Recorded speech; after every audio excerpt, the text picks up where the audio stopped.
بسم الله الرحمن الرحيم ياسين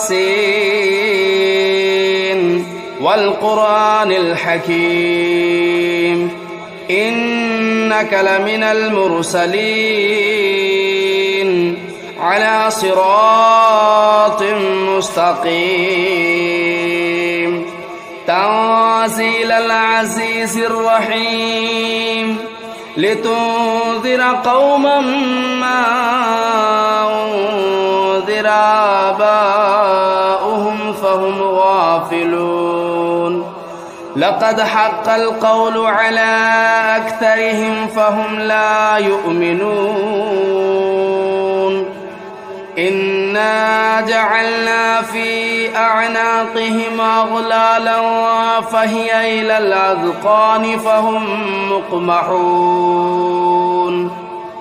وجعلنا من بين أيديهم سدا ومن خلفهم سدا فأغشيناهم فهم لا يبصرون وسواء عليهم أنذرتهم أم لم تنذرهم لا يؤمنون إنما تنذر من اتبع الذكر وخشي الرحمن بالغيب فبشره بمغفرة وأجر كريم إنا نحن نحيي الموتى ونكتب ما قدموا وآثارهم وكل شيء أحصيناه في إمام مبين واضرب لهم مثلا أصحاب القرية إذ جاءها المرسلون إذا أرسلنا إليهم اثنين فكذبوهما فعززنا بثالث فقالوا إنا إليكم مرسلون قالوا ما أنتم إلا بشر مثلنا وما أنزل الرحمن من شيء إن أنتم إلا تكذبون قالوا ربنا يعلم إنا إليكم لمرسلون وما علينا إلا البلاغ المبين قالوا إنا تطيرنا بكم لئن لم تنتهوا لنرجمنكم وليمسنكم منا عذاب أليم قالوا طائركم معكم أئن ذكرتم بل أنتم قوم مسرفون وجاء من أقصى المدينة رجل يسعى قال يا قوم اتبعوا المرسلين اتبعوا من لا يسألكم أجرا وهم مهتدون وما لي لا أعبد الذي فطرني وإليه ترجعون أتخذوا من دونه آلهة إن يردني الرحمن بضر لا تغن عني شفاعتهم شيئا ولا ينقذون إني إذا لفي ضلال مبين إني آمنت بربكم فاسمعون قيل ادخل الجنة قال يا ليت قومي يعلمون بما غفر لي ربي وجعلني من المكرمين وما أنزلنا على قومه من بعده من جود من السماء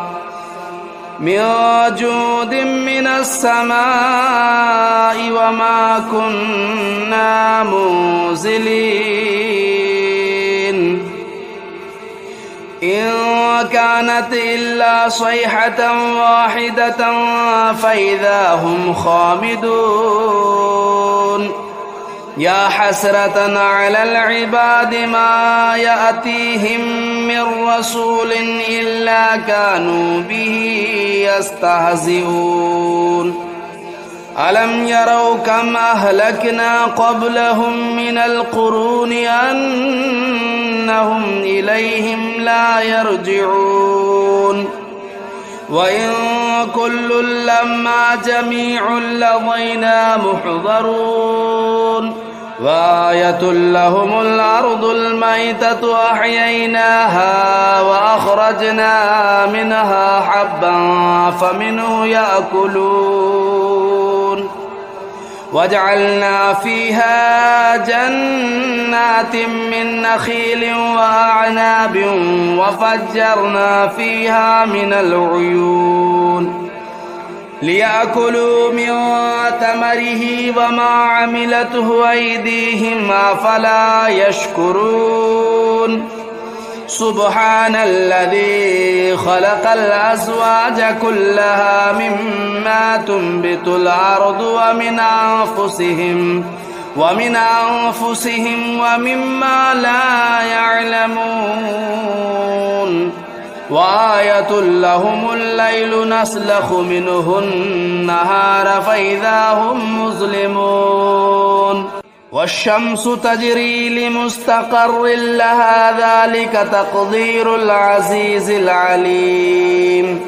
والقمر قدرناه منازل حتى عاد كالعرجون القديم لا الشمس ينبغي لها أن تدرك القمر ولا الليل سابق النهار وكل في فلك يسبحون وآية لهم أنا حملنا ذريتهم في الفلك المشحون وخلقنا لهم من مثله ما يركبون وإن نشأ نغرقهم فلا صريخ لهم ولا هم ينقذون إلا رحمة منا ومتاعا إلى حين وإذا قيل لهم اتقوا ما بين أيديكم وما خلفكم لعلكم ترحمون وما تأتيهم من آية من آيات ربهم إلا كانوا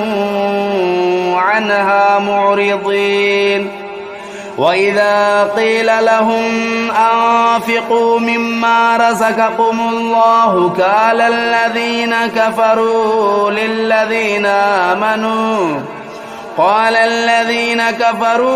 للذين آمنوا أنطعم من لو يشاء الله أطعمه إن أنتم إلا في ضلال مبين ويقولون متى هذا الوعد إن كنتم صادقين ما ينظرون إلا صيحة واحدة تأخذهم وهم يخصمون فلا يستطيعون توصية ولا إلى أهلهم يرجعون ونفخ في الصور فإذا هم من الأجداث إلى ربهم ينسلون قالوا يا ويلنا من بعثنا من مرقدنا هذا ما وعد الرحمن وصدق المرسلون إن كانت إلا صيحة واحدة فإذا هم جميع لدينا محضرون فاليوم لا تظلم نفس شيئا ولا تجزون إلا ما كنتم تعملون إن أصحاب الجنة اليوم في شغل فاكهون هم وأزواجهم في ظلال على الأرائك متكئون لهم فيها فاكهة ولهم ما يدعون سلام قولا من رب رحيم وامتازوا اليوم أيها المجرمون ألم أعهد إليكم يا بني آدم ألا تعبدوا الشيطان إنه لكم عدو مبين وأن اعبدوني هذا صراط مستقيم ولقد أضل منكم جبلا كثيرا أفلم تكونوا تعقلون هذه جهنم التي كنتم توعدون اصلوها اليوم بما كنتم تكفرون اليوم نختم على أفواههم وتكلمنا أيديهم وتشهد أرجلهم بما كانوا يكسبون ولو نشاء لطمسنا على أعينهم فاستبقوا الصراط فأنى يبصرون ولو نشاء لمسخناهم على مكانتهم فما استطاعوا مضيا ولا يرجعون ومن نعمره ننكسه في الخلق أفلا يعقلون وما علمناه الشعر وما ينبغي له إن هو إلا ذكر وقرآن مبين لينذر من كان حيا ويحق القول على الكافرين أولم يروا أنا خلقنا لهم مما عملت أيدينا أنعاما فهم لا مالكون وذللناها لهم فمنها ركوبهم ومنها يأكلون ولهم فيها منافع ومشارب أفلا يشكرون واتخذوا من دون الله آلهة لعلهم ينصرون لا يستطيعون نصرهم وهم لهم جند محضرون فلا يحزنك قولهم إنا نعلم ما يسرون وما يعلنون أولم ير الإنسان أنا خلقناه من نطفة فإذا هو خصيم مبين وضرب لنا مثلا ونسي خلقه قال من يحيي العظام وهي رميم قل يحييها الذي أنشأها أول مرة وهو بكل خلق عليم الذي جعل لكم من الشجر الأخضر نارا فإذا أنتم منه توقدون أوليس الذي خلق السماوات والأرض بقادر على أن يخلق مثلهم بلى وهو الخلاق العليم إنما أمره إذا أراد شيئا أن يقول له كن فيكون فسبحان الذي بيده ملكوت كل شيء وإليه ترجعون بسم الله الرحمن الرحيم الرحمن علم القرآن خلق الإنسان علمه البيان الشمس والقمر بحسبان والنجم والشجر يسجدان والسماء رفعها ووضع الميزان ألا تطغوا في الميزان وأقيموا الوزن بالقسط ولا تخسروا الميزان والأرض وضعها للأنام فيها فاكهة والنخل ذات الأكمام والحب ذو العصف والريحان فبأي آلاء ربكما تكذبان خلق الإنسان من صلصال كالفخار وخلق الجان من مارج من نار فبأي آلاء ربكما تكذبان رب المشرقين ورب المغربين فبأي آلاء ربكما تكذبان مرج البحرين يلتقيان بينهما برزخ لا يبغيان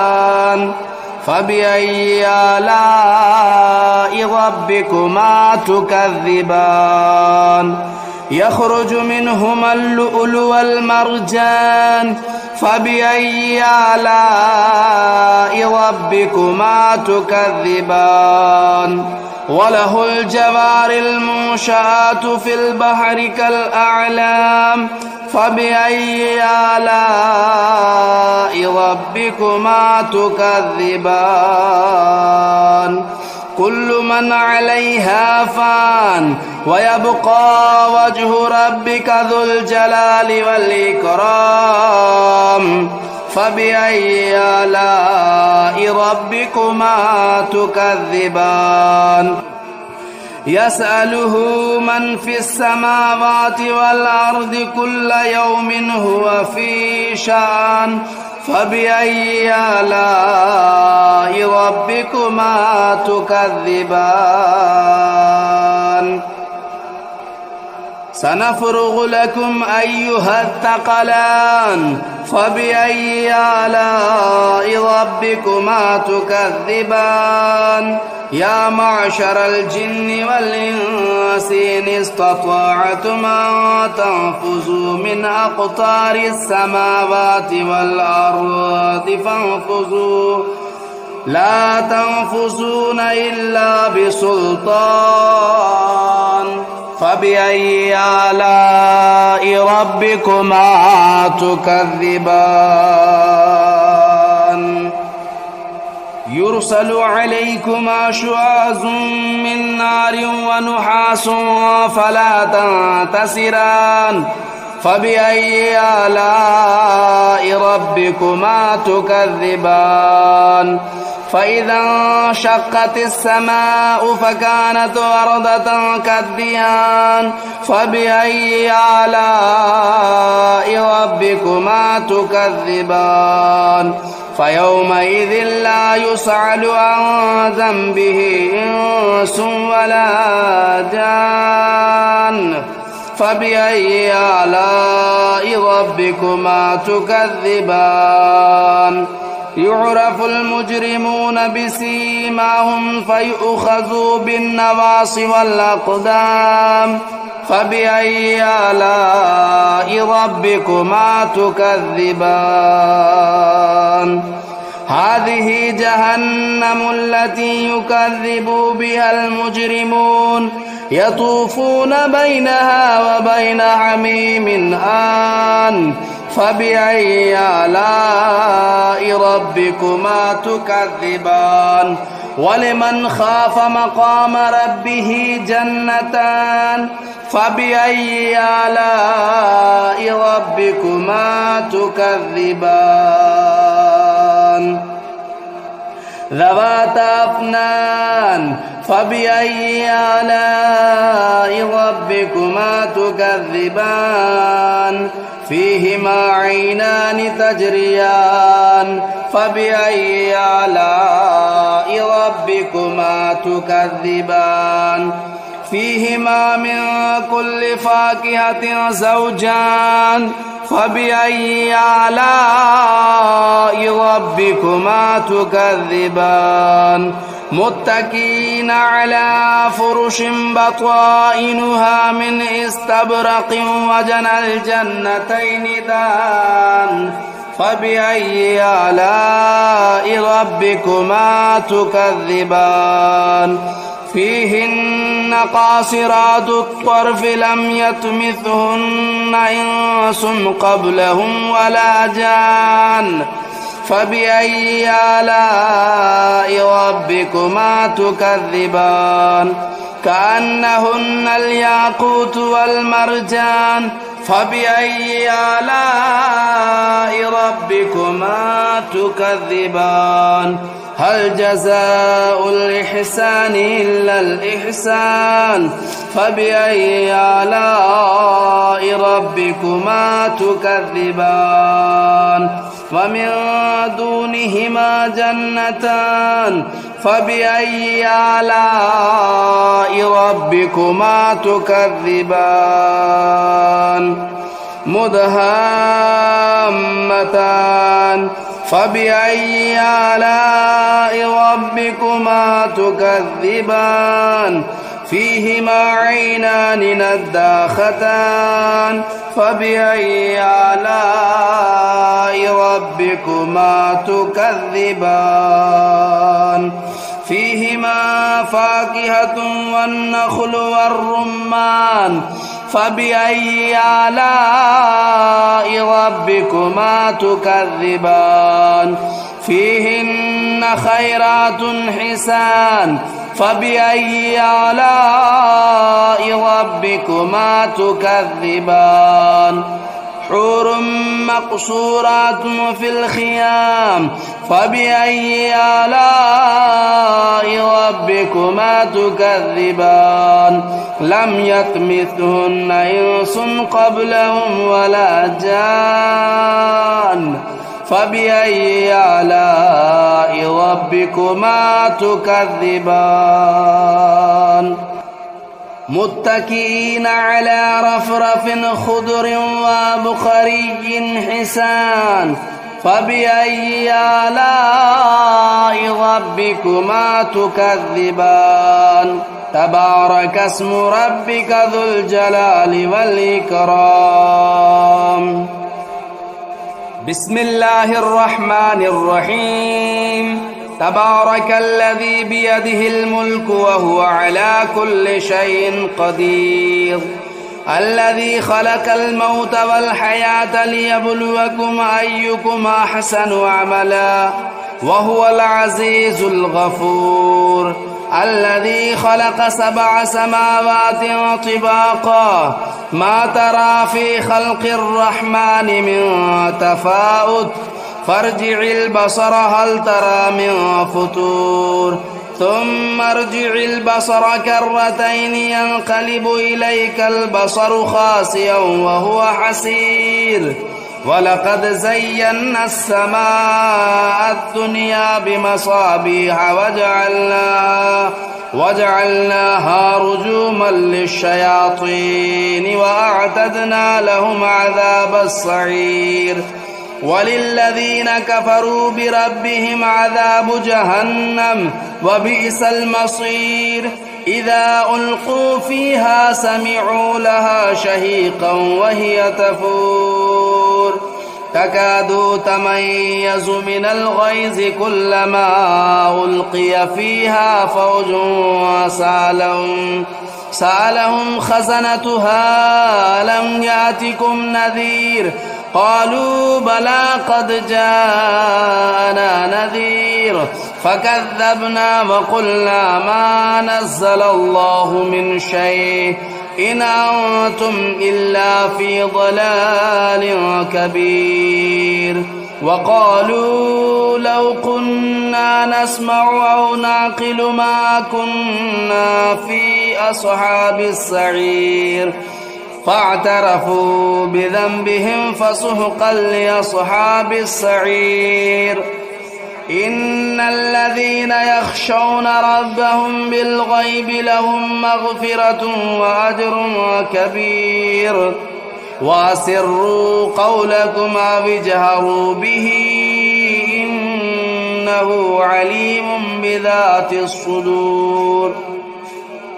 ألا يعلم من خلق وهو اللطيف الخبير هو الذي جعل لكم الأرض ذلولا فامشوا في مناكبها وكلوا من رزقه وإليه النشور أأمنتم من في السماء أن يخسف بكم الأرض فإذا هي تمور أم أمنتم من في السماء أن يرسل عليكم حاصبا فستعلمون كيف نذير ولقد كذب الذين من قبلهم فكيف كان نكير أولم يروا إلى الطير فوقهم صافات ويقبضن ما يمسكهن إلا الرحمن إنه بكل شيء بصير أمن هذا الذي هو جند لكم ينصركم من دون الرحمن إن الكافرون إلا في غرور أمن هذا الذي يرزقكم إن أمسك رزقه بل لجوا في عتو ونفور أفمن يمشي مكبا على وجهه أهدى أمن يمشي سويا على صراط مستقيم قل هو الذي أنشأكم وجعل لكم السمع والأبصار والأفئدة قليلا ما تشكرون قل هو الذي ذرأكم في الأرض وإليه تهشرون ويقولون متى هذا الوعد إن كنتم صادقين قل إنما العلم عند الله وإنما أنا نذير مبين فلما رأوه زلفة سيئت وجوه الذين كفروا وقيل هذا الذي كنتم به تدعون قل أرأيتم إن أهلكني الله ومن معي أو رحمنا فمن يجير الكافرين من عذاب أليم قل هو الرحمن آمنا به وعليه توكلنا فستعلمون من هو في ضلال مبين قل أرأيتم إن أصبح ماؤكم غورا فمن يأتيكم بماء معين